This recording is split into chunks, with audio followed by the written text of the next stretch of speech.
viewers and true believers. I can say that this time around. I used to say that back in the olden days when I first started this channel, because I totally stole it from Mr. Lee.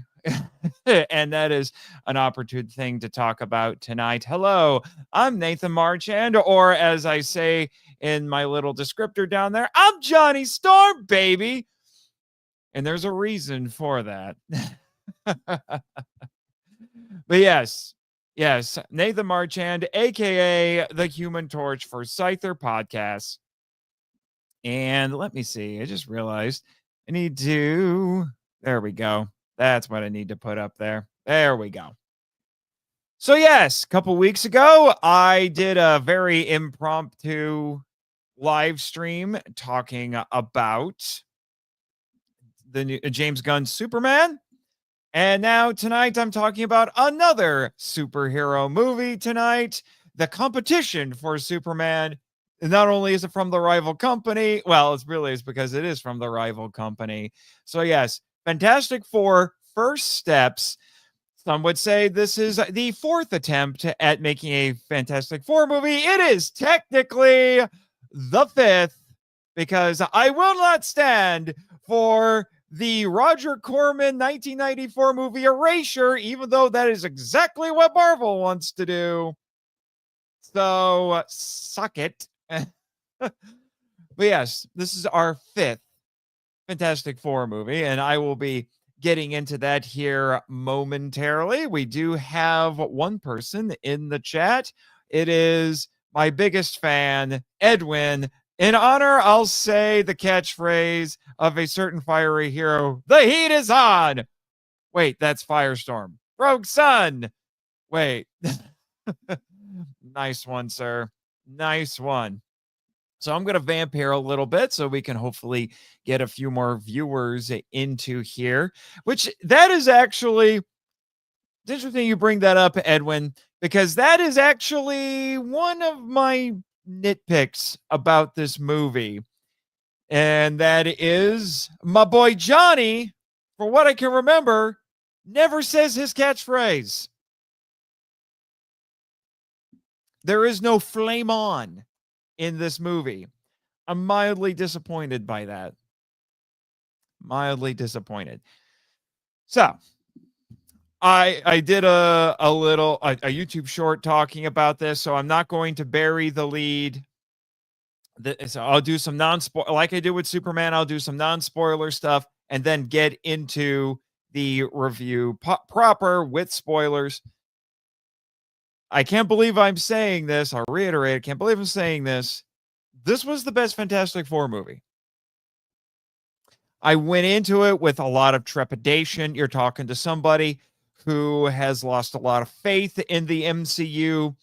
It just seems like as time has gone on since Endgame, it just has not been the same. It's just been a downward trajectory. There have been a few movies that I have liked, but I've actually just stopped going after a while. The Eternals broke my streak of seeing every Marvel movie. Well, generally every Marvel movie, but especially MCU. That broke my streak of seeing each one in a movie theater. And I have just been losing interest ever since. And like I said, there have been some exceptions. I did see Deadpool and Wolverine last year, which was technically MCU, but not really. It was more of a love letter to the Fox Marvel movies. Let's see. I've seen Multiverse of Madness. I've seen Shang-Chi, but that was and Far From Home, but that was early on before the problems had started to pile on to Marvel. So, like I said, I held on for as long as I could, and then I just stopped going, and I have felt pretty validated about that since then. Maybe I'll catch up at some point and just be like, yeah, kind of glad I didn't bother with a lot of these, if not all of them. But although I said this back then, I think I even did a video with my friend Sergio about this. If you go watch, I think we did one, pretty sure, for Captain Marvel. I said, if there's a sequel, I will not watch it, and I will stand by that. That was the first MCU movie. Well, it wasn't the first one that I didn't like, but it was the first one that I really just despised. There were other ones that I didn't like when I first saw them, but, it's neither here nor there. So, Fantastic Four First Steps. I don't know what voodoo they do, but somehow this came out arguably the best Fantastic Four movie. I don't know if I would say it's the most comic accurate for a couple of reasons. Weirdly enough, that title might have to go to the Roger Corman movie, but I they pulled it off. They pulled it off. It's crazy what they managed to what they managed to do here, and like I said, it had a lot going against it, which I will be getting into. As usual, it seems like the only way Hollywood knows how to market a movie is to manufacture controversy about it, because there were people trying to say this was going to be a girl boss movie all about Sue Storm, and it's not that. This is non-spoiler stuff here. It is not that at all. They act like that that Reed was going to be this weak, pathetic character. He wasn't that. They were saying, oh, they neutered Johnny, which was of particular interest to me for obvious reasons. And I'm happy to report, not really on that one either. And I heard they're like, oh, the thing's hardly in it. That is also not true. Like, all of these things that were coming out, I don't know if they were watching a different cut of the movie or what it was, but all these things I was hearing just weren't exactly true. It just weren't true. And it just boggled my mind. Now, I do have some gripes. Now, not some gripes. I like most of them are nitpicks. Like I said, I have one really big gripe, and that's the Silver Surfer, but not for the reasons you're probably thinking. Not exactly, but that gets into some spoiler territory there. All I will say for now, even though I'm annoyed that it's Shalla-Bal and not Norrin Radd, I will say that what she was used, that the role she has in this movie is very effective. I will say that. And the fact that she is a woman actually matters here. Same thing with Sue. The fact that she's a woman, she's not a girl boss, but the fact that she's a woman matters in this. And like I said, I will be getting into that in the spoiler section. I will also say that probably the biggest service that this movie has done for the comic book community is they have, in some ways, kind of overcompensated for Galactus. Because that's the interesting thing about this movie, is that it's at once incredibly different from the previous Fantastic Four movies that we have gotten, and at the same time, it begs comparisons to at least one of them. Well, in a couple of aspects, it begs comparisons to one of them. When it comes to the actual FF themselves, it's begging comparisons to all of the previous movies. I'll say that. But hey, I think we can all agree anything is better than Fan Four Stick.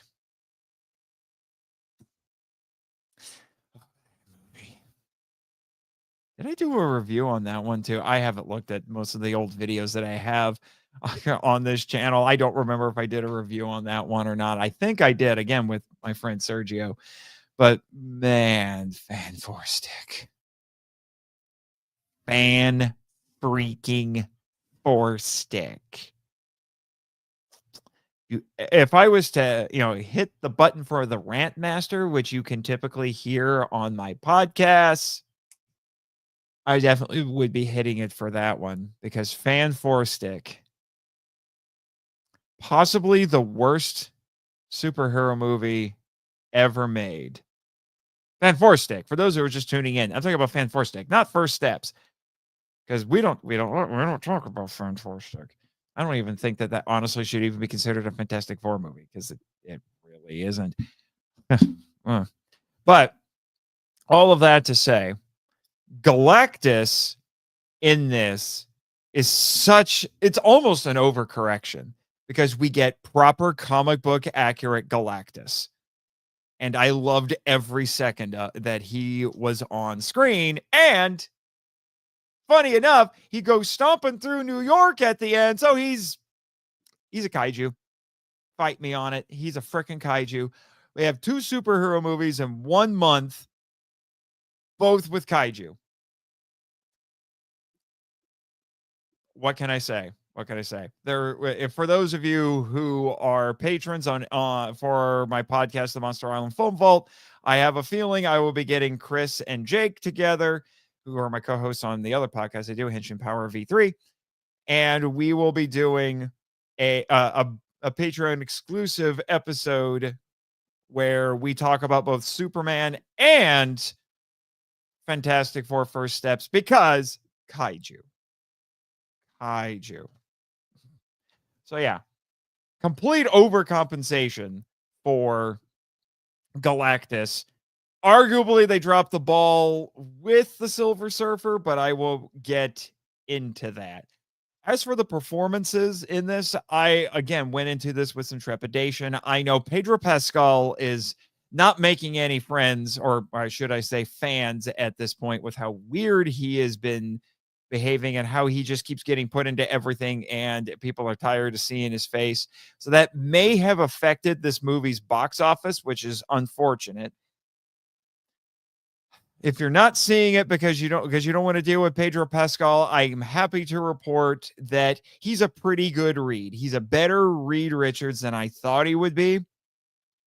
Do I think he's the best on-screen Reed that we've ever had? No, I'm probably going to still going to give that title to Ian Graffold. I think that's how you say his name, from the Tim Story movies from the 2000s. I thought that was inspired casting. And I will say this might be the best on-screen version of Sue Storm, which is kind of wild for me to say. Well, actually, I take it back. Just realized we do have one other Reed Richards that needs to be mentioned, but he was from Multiverse of Madness. John Krasinski, the fan casting. He's probably the best one. He's my favorite. I wish he was in this movie, but we didn't get him because Multiverse of Madness did all kinds of weird and or stupid things when it came to that. But whatever on that. And I still think Emily Blunt, his wife, would have been the perfect Sue. But she didn't want to deal with Disney Marvel contracts. And honestly, I don't blame her. But all that to say, going off of what we have a pretty good Sue here. A surprisingly good Sue. One of the things that really differentiates this from the previous FF movies is that Reed and Sue are a bit older in this, and they've been married for a couple of years, so they've already been in a relationship for a while.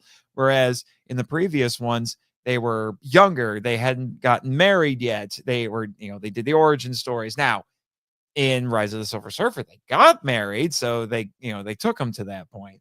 And I've gone on record as saying that Jessica Alba only really was in those movies because she was popular and hot. It's not because she was a great actress necessarily, or at the very least, she was not the right actress, I think, to play Sue. But what we have here, I should probably bring up the cast list for this. I'm going to talk about them, not just about Pedro Pascal and his oversaturated face.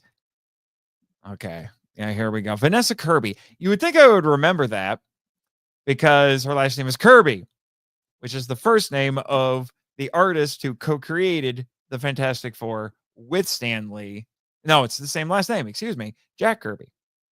So you'd think I would know better. So I thought she was a surprisingly good Sue, especially since they're going with a bit of an older Sue here. Now, Johnny with Jonathan Quinn. Is that correct? Yes. Oh, Joseph Quinn. Excuse me. I said Jonathan Quinn. Johnny and Joseph. A little too close. Funny enough, I've had a few people tell me, as you saw in the thumbnail, as I took a little selfie there with one of the standees at my local theater, I've had a few people tell me that I look like Joseph Quinn, which is amusing, to say the least. But funny enough, my middle name, one of them, I have two middle names. One of my middle names is Joseph. So there you go. It's just making some funny connections here. I thought if you're used to Chris Evans from, if you're used to Chris Evans from the Tim Story movies, he'll seem kind of subdued, but arguably, he's a bit, I don't want to say he's more comic accurate necessarily. That argument can be made, but he definitely comes across more like the Johnny Storm of the older comics when he was younger, which is kind of weird, where he wasn't quite the fly boy, playboy type that we see in those movies. Although that does get smoothed out a bit, in the second movie, I will say, which I actually kind of prefer Chris Evans in the second movie, to be, honestly, when it comes to his portrayal of Johnny. But he's still Johnny. He's still snarky. He's still funny.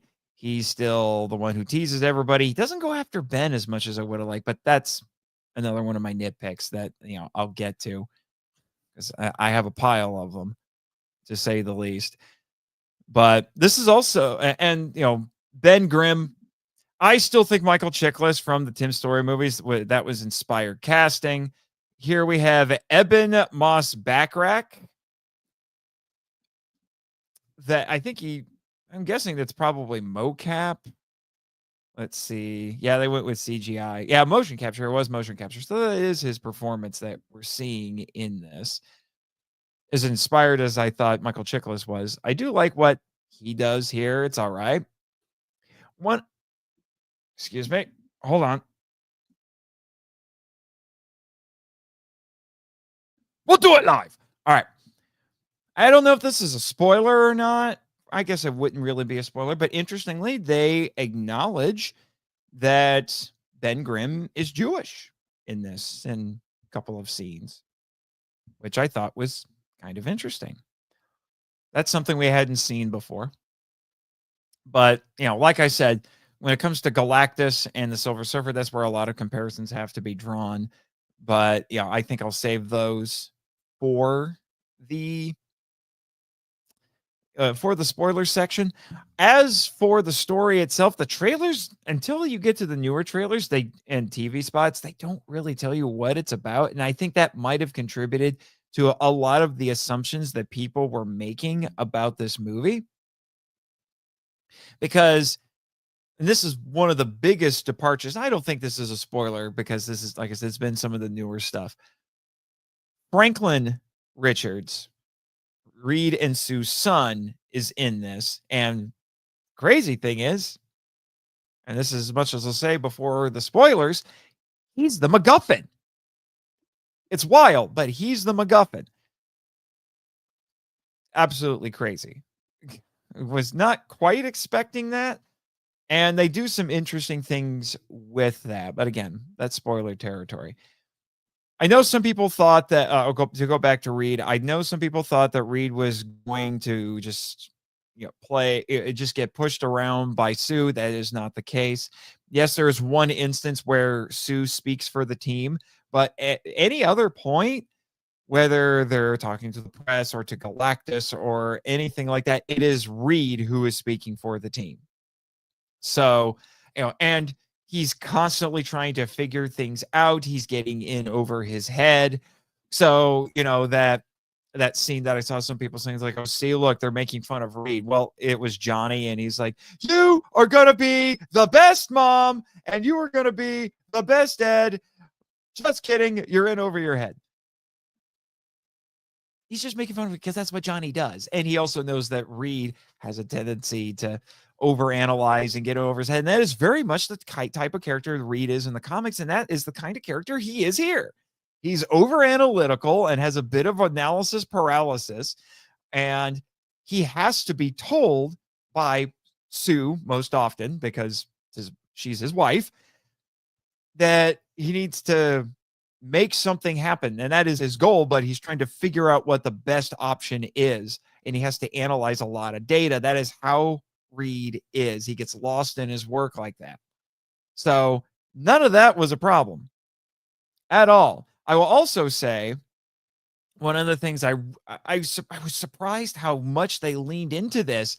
I loved the style of this movie.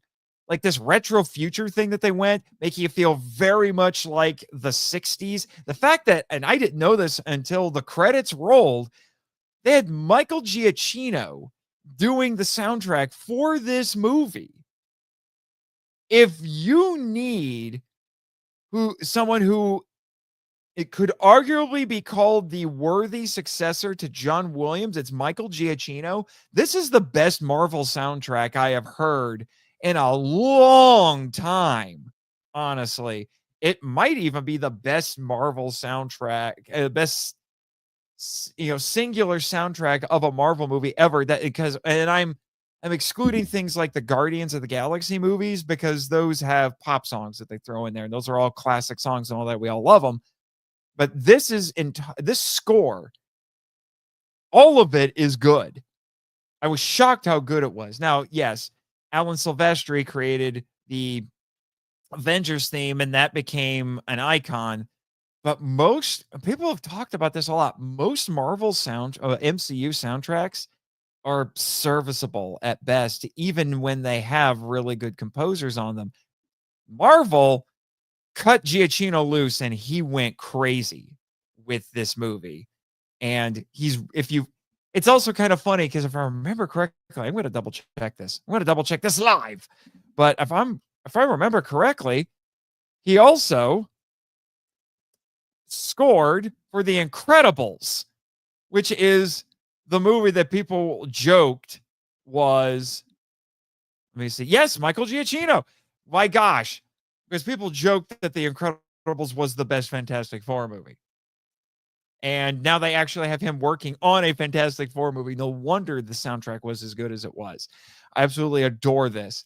If any of my colleagues from Scyther are watching or listening to this right now, especially Mitch and Joey, seriously, you might want to consider using Giacchino's theme for the next Fantastic Four special that we do, because it's fantastic. I have been listening to that quite a bit the last couple of days, and you heard me. I used a clip of it to do the little video intro here for you for tonight's stream. I love it. I love it. And one of the things that it does that I really enjoy is it makes me think, we're going back to Superman, makes me think of the John Williams Superman theme. Is that, yes, you hear there's a part where you hear the choir go Fantastic Four, but there's a point where that same music cue is used earlier in the piece and there's no choir, but it still sounds like the music is speaking. It is saying Fantastic Four. And if you listen to the John Williams theme for Superman from 1978, pay a little bit of attention. There's a point where it seems like the music is also saying Superman, without having any actual words in there. And so this, to me, might be the new definitive theme for the Fantastic Four. I'm just saying. I'm just saying, guys. Yeah. The other thing I will say before getting to the spoiler section is I was surprised how dark this movie was. It's not grim dark. Don't get me wrong. It is not grim dark like Fan Four Stick. All right. Where you're like, I need an antidepressant and keep all sharp objects away from me because I might kill myself. That sort of, and demonetized by YouTube. But because that's how depressing that one was. But it's still remarkably dark. It's not a joke a minute thing that the MCU has become notorious for. We won't say well known for, but notorious for doing. It's not that at all. I'm happy to report on that. It takes itself seriously. There is humor in the movie, largely thanks to Johnny and to a certain extent, Ben. But I would expect that Johnny should be the funny guy. I want him to be the funny guy for, obvious reasons. All right. So I was very happy about that, but I was surprised how seriously this movie took itself. It made me think of the early, actually, I guess not just the early phase one movies, but kind of phase one in general. It took itself more seriously, generally speaking. It was really the influence of Joss Whedon and James Gunn that shifted it to the house style that Marvel Studios has been using ever since. And unfortunately, a lot of these filmmakers and writers, they don't quite understand the assignment. They keep trying to imitate both of them without being able to truly imitate them correctly. Looking at you, Taika Waititi, with Thor Ragnarok, but again, neither here nor there.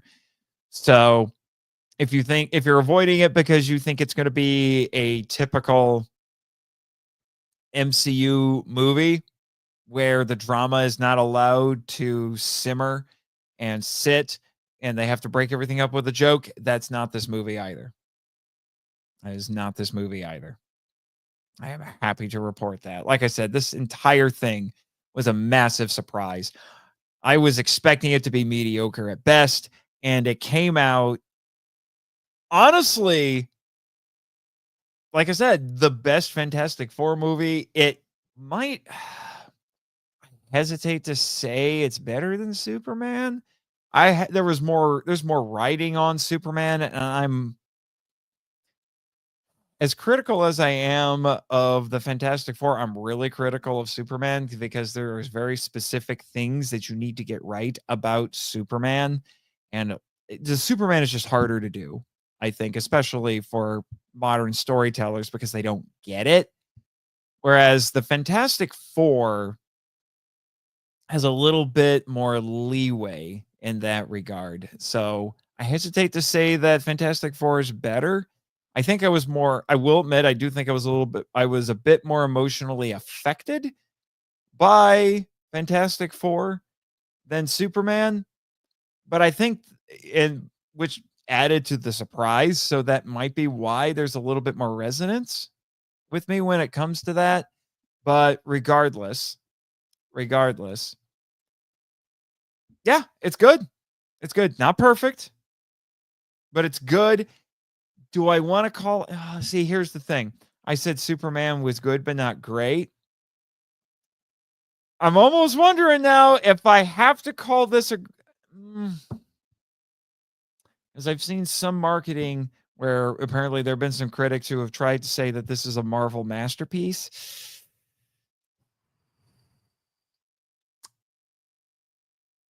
Do I want to call it that? Or at the very least, call it a great movie? Oh, dang it. Oh, dang it. I know the box office isn't necessarily going to reflect that for either of these, which is funny because the highest grossing movie of the month has been Jurassic World Rebirth, and for what I hear, it's not that great of a movie, but it's still raking in money. But as I have to remind people all the time, box office does not equal quality. So, mm, mm. Dang it. Yeah, I think I may have to watch it again to really say for sure. I need to watch both of them again, really, honestly. I've seen Superman kind of 1.5 times. If you listen to my G-Fest live stream on the Monster Island Film Vault channel or on the podcast feed, you'll understand what I mean by that. But I think I need to watch both of them again to really make a judgment call like that. Hmm. Well, I don't want this stream to go on forever. We're already at the half an hour mark. It's just doing non-spoiler stuff. And this is very stream of consciousness. Just as stuff comes to me, I'm going to throw it out there. It's just how we run things around here with this. So I've been running around trying to get stuff ready for a lot of things. I have Gen Con this weekend. So if anybody is going to be in the Indianapolis area and enjoys tabletop gaming, you can come to Gen Con and you'll find me in Authors Avenue selling my books. Come get autographed copies. Or you might catch me hanging out at the con someplace. I'm also going to be at Fan Expo in a couple of weeks with my friend Eric Anderson, who will also be at Gen Con, who will be tabling there, which will be basically in the old G-Fest neighborhood. Well, it's not even the old G-Fest neighborhood. It is the G-Fest neighborhood. It's just across from Crown Plaza, which was where they used to have the convention for a long time. So, yeah, kind of returning to some familiar territory there just for a different convention. So that'll be interesting. So if you're in the Chicago area in a couple of weeks, want to see me, perhaps buy some books, look me up there. But anyway, I'm all that to say I've been extremely busy trying to get a bunch of stuff done, make sure I've got preparations put together for a lot of things going on while also working on my projects and all of that. It's summer has been insane. And I was in high demand last week. I was on 3 podcasts and did my own live stream and all kinds of things. Like last week was insane. And that was after the G-Fest mega stream and a live stream I did for HPV3 also talking about G-Fest. So like it's been crazy. And last night I recorded an MIFV Max episode for Patreon showing off my G-Fest. So like I've just been very busy. All right. So I'm going to go over a few comments here and then we're getting into spoiler territory. So if you haven't seen the movie yet, make sure you tune out and go see it. Or if you don't care about spoilers, stick around. All right. Let's see. Edwin. If you ever go backwards and decide to check out what came before it, Thunderbolts was a great heartwarming movie. I heard some good stuff about Thunderbolts. But I also heard some people say it wasn't that great. I couldn't get a straight answer about Thunderbolts. So I was a little confused on that one. The way his steps affected the ground, the below was amazing. I lost the context there, Edwin. Not sure what you're talking about. And then it's funny, he went from Punisher's friend Micro to playing Ben Grimm. Oh, interesting. Talking about Mr. Bachrach, I think is that what it is? Eben Bachrach. Yeah, what else has he been in? So yeah, he was in The Bear. You say he was in Punisher? When was he? Wait, was he in Punisher Warzone? Is that what it was? Was he in Punisher Warzone? Wait. No way. No way. Or was he in? No. Oh, no, he was in the Punisher Netflix series, which I didn't get around to seeing yet. Okay. So he's another guy who's been able to do more than one Marvel project. Yeah, I just figured that out. I wasn't looking at the screen, and now you're clarifying for me, Edwin. Yeah, I appreciate that. All right. It's time. It is time. So this is your spoiler warning. Your spoiler warning. Nothing is off limits here. So here we go. All right. So Silver Surfer. Shalla-Bal.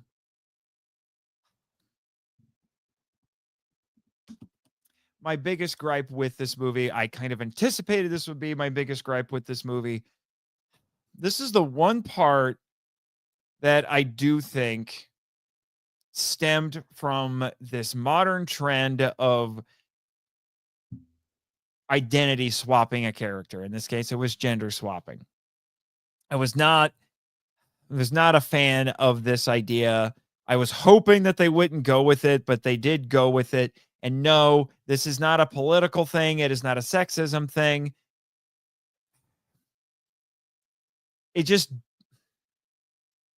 It's just one of those things. If you're gonna do it, you need to give a justification for it and not and have it mean something.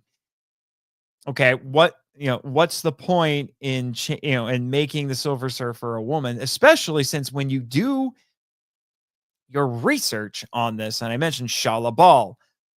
Shalla-Bal is Norrin. I thought she was his wife for a long time. It's not his wife. She is his lover. Saving her was a big part of Norrin Rad's reason for becoming the Surfer, becoming Galactus's herald, so he could not only save his planet, but it was made personal because he wanted to save her. And she has made sporadic appearances, for what I can tell, throughout the Silver Surfer's history.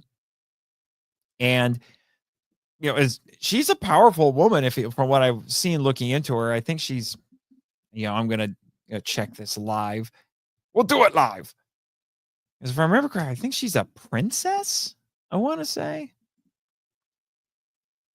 No, she's an empress. She is the Empress of Zenla, which is their home planet, if I remember correctly. So she is already a powerful woman. She doesn't have to be the Surfer. Now, here's the thing. For what I was able to read, there have been a handful of what if comics where they played around with some things involving her, and in one of them, she does become the Surfer. I'm trying to see which one it is. Let me see. Okay.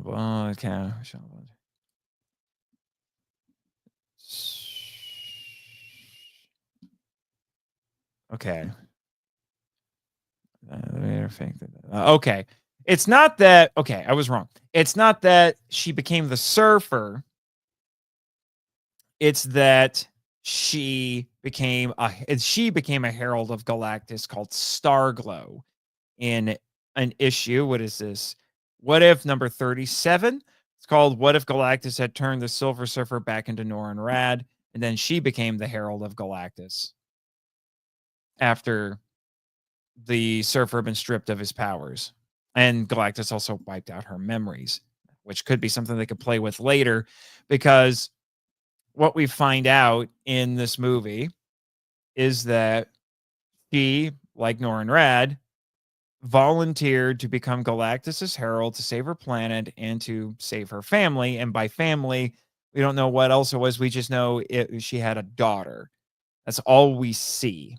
So I don't know if Norrin Rad was there. She doesn't seem to have connections to Norrin Rad, which I have an issue with. And but she does basically the same thing. Just the only family that's shown as a daughter, like I said, a very small daughter. And they utilize that to their advantage because she's burdened by that. It's something that she doesn't like to talk about. She's trying to avoid talking about it. And here's the part where I say the fact that they made the Surfer a woman actually holds weight and makes sense, and brought about a plot element that would not have happened otherwise. And that is, and it's played for laughs a little bit, but then it becomes more serious later. Johnny takes a liking to her because when she shows up and she's leaving, Johnny's the only one who can keep up with her and chase her down, and has some interaction with her and thinks that she might have been flirting with him. So he has a crush on her. And that crush leads him to do some investigating, particularly trying to understand her language, because she says something to him when they have their encounter, and it turns out to be a blessing. And I really love this blessing. It's something that seems like something a Herald of Galactus would say, which is die with yours. And because of that, he starts doing his own investigation. That, long story short, leads him to find out her entire backstory, recounts it to her, and says, if you don't have to do this. We need your help. And it just breaks her emotionally and she runs away. And then we have this really surprising scene because even I, the, highly educated writer who knows his way around tropes and everything, got so invested in what was going on when we get to the end and we have a scene where, because ultimately the plot that they're trying to do is they're not trying to kill Galactus, they're trying to get him onto a teleportation platform, and they're going to send him to the other side of the universe because they can't kill him. So they're trying to move him onto this platform, and they manage to get him there. And he goes through the portal. Well, now he's coming back out, and it looks like Johnny is going to sacrifice himself. And they really play into that. He starts flying at Galactus. There's even a point where he says, "Tell Franklin Uncle Johnny loves him." And then he's gunning toward Galactus. And then the Surfer just comes in and sideswipes him. And then she's the one who pushes Galactus through the portal. All right. That was a great moment. I should have known better because they had set up that the Surfer's going to do something to help him. It just comes at the absolute last second. And it was a great moment. So, like I said, they utilize that fact to their advantage. So while I have major issues with the presentation and how inaccurate it is to the comics and other things, the role that she serves in this movie is very effective. So I'm kind of two minds about this. On one hand, I'm really annoyed by the fact that they made this choice, and I wouldn't be surprised if it was ideologically motivated. But the script writers and these filmmakers use this to their advantage and tell a story that may have not been possible any other way. So I give them credit for that. And then to go back, speaking of Galactus, like I said, Franklin is the MacGuffin. And that is because if you know your comic book lore, you know that Franklin is obscenely powerful. All right. He's crazy powerful. But they don't know that. They think he's just a normal baby. And even when Galactus is telling them your child is special, he's incredibly powerful, he can take my hunger away. I want him. If you give me him, I will spare your planet. And they will not have that. Reed and Sue trying to be good parents, especially Sue, is like, he's my child. No, you can't have him. And it becomes for a while, it's this burden of, what choice do we make? It's, it's the needs of the many outweigh the needs of the few, sort of a thing, like with Spock. And there's even a point where Reed's like, it makes sense to do that. But Sue's like, no, he's my son. He's our son. We're not doing that. And so this whole thing really boils down to, it's not just saving the world, it's saving our son and saving both our son and the world. It's honestly a fantastic setup. It's not often that you see a person become a MacGuffin in a story. It's kind of amazing in that regard. And one of the things that I love so much about Galactus and the fact that we got a proper Galactus here, and every time he's on screen, he is scary. And I love that. What makes Galactus, and he's incredibly comic accurate. I'm so happy with how comic accurate he is. The brilliant thing about Galactus is he's not a malevolent force. He does malevolent things, or at least to us, they seem like malevolent things, but he himself is not evil. He destroys planets simply to survive. There's no malice in any of it. The fact that he has heralds, I was thinking about this in the last, 2 days since I've seen the movie. The fact that he has heralds and he sends them ahead, and not only do they select planets, but they let the inhabitants know Galactus is coming, your planet is going to be destroyed. Take this time to do whatever it is that you need to do. And that could mean having final moments with your family. It could mean trying to escape. It could be a lot of things. He gives them time. If he was a truly malevolent force, he wouldn't do that. All right. You want a counter example to the in terms of power and the same kind of archetypal character he is? Look at Unicron from Transformers. He's a malevolent force. He just comes in, eats planets, and moves on. We don't even know if he's doing it for survival. He might just be doing it for the jollies, to be honest. It could be sadism. I don't know. Or at the very least, to fuel his ship just so he can keep moving on. But he's a malevolent force. A DC Comics example, someone who's arguably more powerful than Galactus, but that's perhaps debatable, would be the Anti-Monitor, who famously in Crisis on Infinite Earths would drain energy from entire universes, theoretically to survive, but he was very much a malevolent force. Galactus is not that. And they play on that with this, which is interesting because that's why he wants Franklin. Somehow Franklin can make it so he no longer hungers. Such a great idea. This is a fantastic, pardon the, no pun intended, fantastic setup for these characters. And that's one of the things that the movie really gets right. Yes, the FF are superheroes, but they're not crime fighters. They're adventurers. And they just happen to get involved with things that require them to, save the world or whatnot. And we get a lot of that here. They really nail that. Like, they nail the fact that they're adventurers, and they nail that they are a family, first and foremost. And I have to give them credit for that. Again, I don't know what voodoo they do to do that, but they did it. And I loved every second of it. And I appreciate the fact that, and this was one of the things that they clearly knew, we can't do Rise of the Silver Surfer again, because one of my biggest gripes with Rise of the Silver Surfer, even though I think the Surfer himself is better in that movie, they had the Surfer actually defeat Galactus, albeit he was a big, stupid space cloud, but they had him defeat Galactus.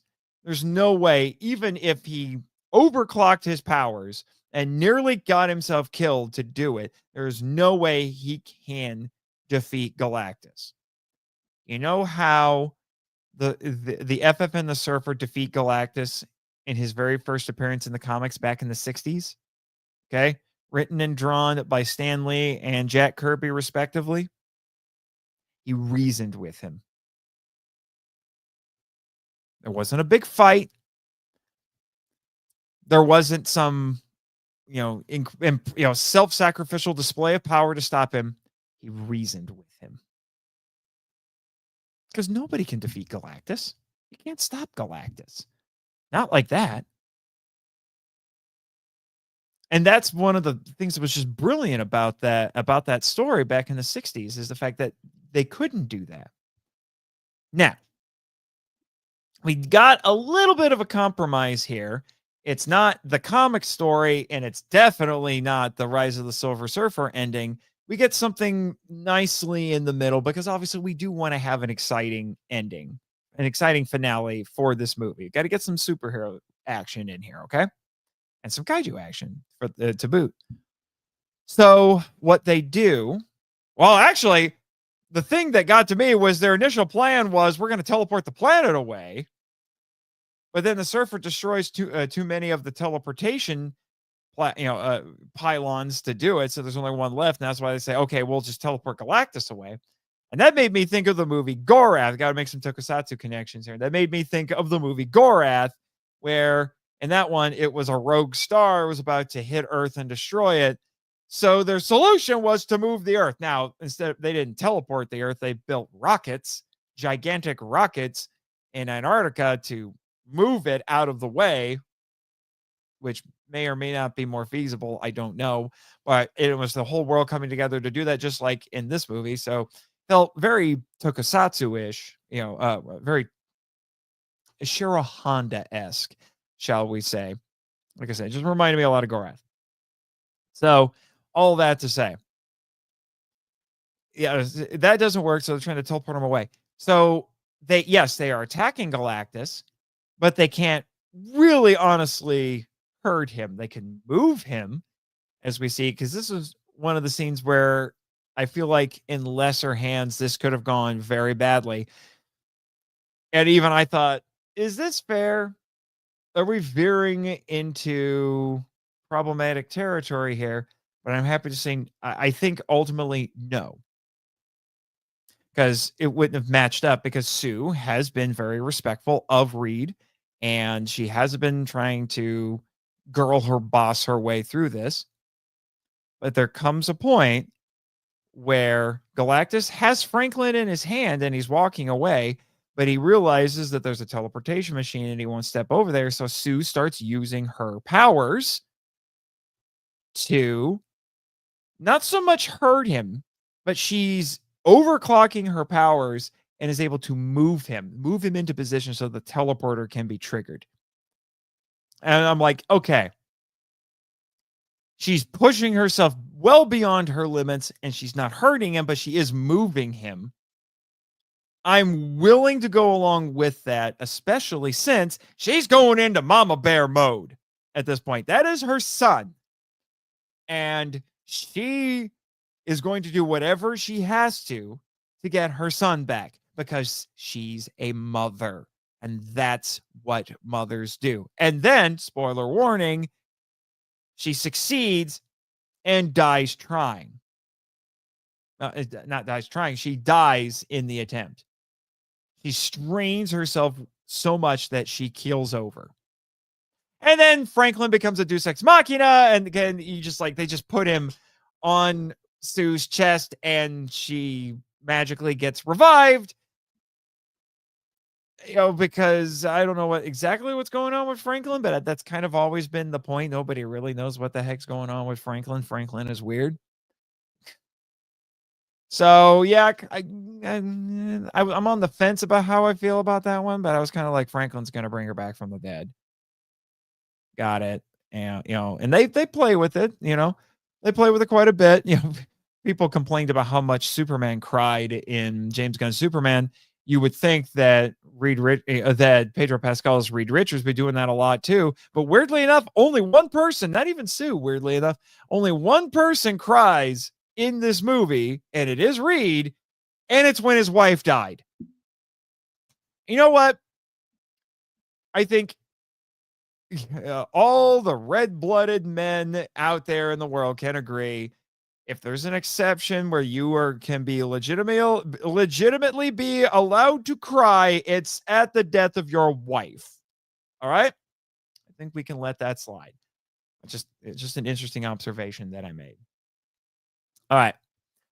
So I'm trying to think. That's all like the major stuff I wanted to talk about.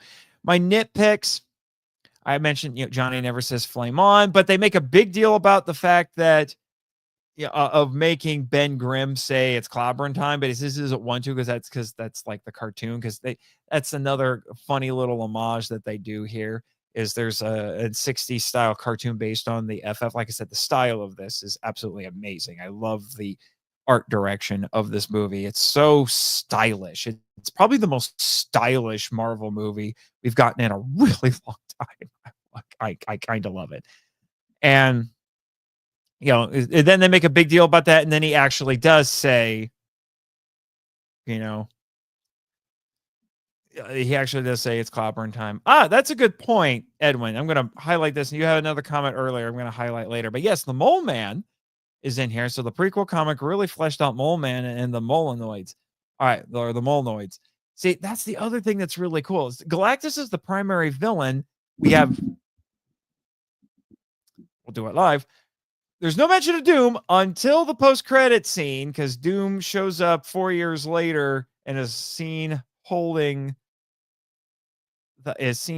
Franklin, who's now 4 years old, but then it cuts away very quickly.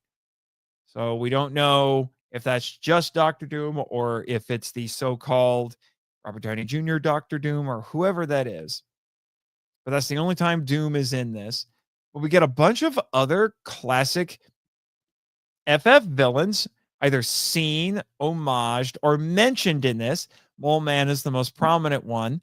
And I thought that was really cool, sneaking in some villains that we hadn't seen before on the screen. And there's even a scene that homages the cover of Fantastic Four #1, with the giant creature popping out. They're fighting it, which is absolutely perfect because for all intents and purposes, that is considered the official beginning of the Marvel universe. Kind of the official beginning of Marvel Comics. It had existed before that as Timely Comics, but that was when Marvel as we know it came into being. I thought that was fantastic. Great way to start the movie. And, it's Easter eggy, but not in a way that, you would be completely lost. So it was fantastic. I'm going to be saying that a lot of unintentional puns like that. So, yeah, so that was a little bit weird. And what were some of my other nitpicks? One of my other nitpicks is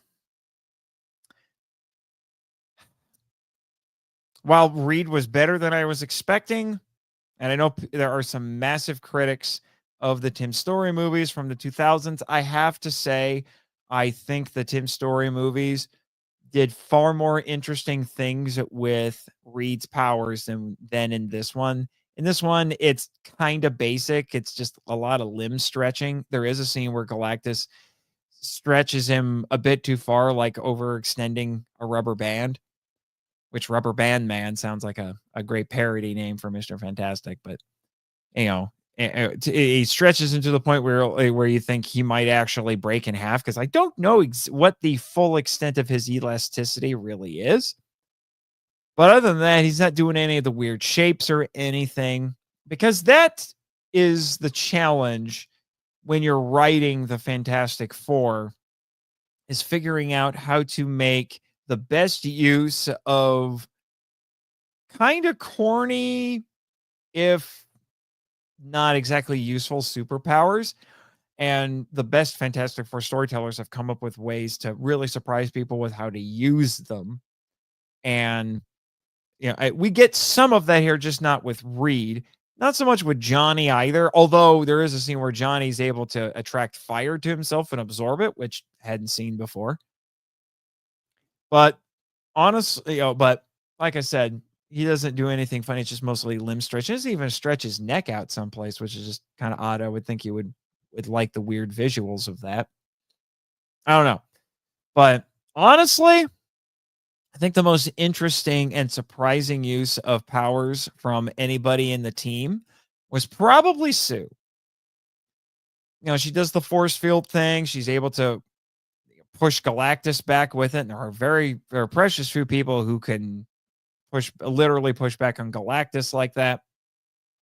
But the most interesting thing she did with her powers, and I was not expecting this, and I was even a little surprised they went through with this, because I would think with how left-leaning, shall we say, the not the FF, but that Hollywood is, that they would even do something like this. Stu uses her powers to make her belly, or at least the skin and musculature and everything on her flesh, on her belly, go invisible, so Reed can see unborn Franklin. What a moment that was. Was not expecting that. I don't want to say it's a blatant pro-life message, but it felt like that. But I'm bringing my own biases to that, admittedly. But like I said, that was a truly surprising moment, and I'm glad that was there. I was not expecting that. So great work there. What else? What else? Yeah, that might be a little it. I know some people complain that Ben Grimm doesn't have a gravelly voice, and I'm okay with him not having a gravelly voice. I can live with that. Might be a little much to go for that. Would have liked something a little bit more hardcore New York, but I'm okay with him not having a gravelly voice. I think that's all I can really think of at this point. I've gone an hour. This seems like as good a spot as any to wrap it up. For anybody who's still watching and or listening, if you want to get some final comments in before I close up shop here for the night. Let's see. I have one more comment from Edwin I'm going to address here. Huh? Falling for a space alien lady that attacked and dismissive? Definitely perfecting casting and aiding in redemption. MIF Nate and Johnny in the movie. Oh my gosh. That will only make sense to people who listen to my podcasts. I'm just saying. Just saying. But yeah. Let me know in the comments below. What did you think of Fantastic Four First Steps? Did you think it was the arguably the best Fantastic Four movie that we've gotten? A far better movie than we were expecting and all that sort of stuff? Because I'll tell you right now, the culture war profiteers, and I definitely mean that when I say that, who are trying to make something of this one way or the other, and I'm particularly thinking of the ones who call them conservatives, because I'm really starting to have opinions about these people. I may have to write something about that, or maybe do a future live stream about that, because they're really getting on my nerves. How much they're trying to co-opt something because they want to maintain their livelihood, and the only way to maintain their livelihood is to continue to rage bait. Anyway, before I start rant mastering about that, yeah. So yeah, leave the comments down below. I'd love to hear what you have to say. I always love getting feedback from listeners and viewers. All right. With that, I've got all the pertinent information scrolling down below. Check out my author website, nathanjsmarchand.com. I will be, and then, and follow me on the Twitters and all that. Check out my podcast with the link tree and all that. And to let everybody know, like I said, I mentioned those two cons. I'll be at Gen Con this weekend, Fan Expo in a couple of weeks. And I will hopefully finally have that new short story collection, The Worlds of Nathan Marchand Volume 2, Tales of the Lost and Lonely, out before the end of the year. My sister and I are working on a cover together. We're going to do a photo cover, but she keeps getting sick, or we keep having uncooperative weather. So that's slowing us down a little bit. I wanted it done and out there for Gen Con. It's not happening, but it will come. I'm also let me see. I'm going to show this off. I am going to show this off. All right, I'm going to go to Amazon, show this off. I'm in several new anthologies, including, this one is out. I know that for sure. I am in Finding God in Anime. So you may remember that my friend Eric Anderson and I have done our own. Is that it? Yes. Have done our own devotional books for geeks and nerds. Well, we both of us contributed to this new collection. So this is volume 3 of Finding God in Anime. There you go. So we can get a nice view of the cover here. I love this cover. It's a great cover. So I have 2 entries in this, one on Science Ninja Team Gatchaman, a classic anime, and Henshin Hero series. Seriously, Gatchaman paved the way for Super Sentai, and by extension paved the way for Power Rangers. Just saying. And then my other entry is from Gamera Rebirths, because of course I would get things related to both of my podcasts in this anime collection. And I'm also from Wild Hunt Press. I will be in. Let's see if I can find that too. I think the page is up. let's see.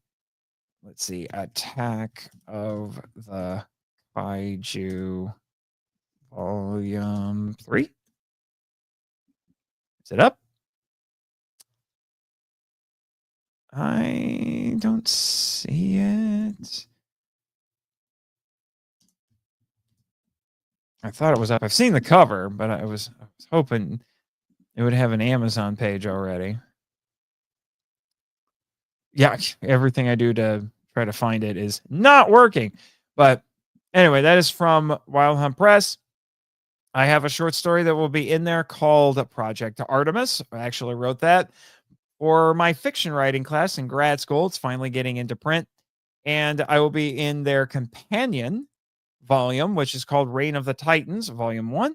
For that one, I wrote an essay very quickly, but it was something I had been meaning to do for a long time.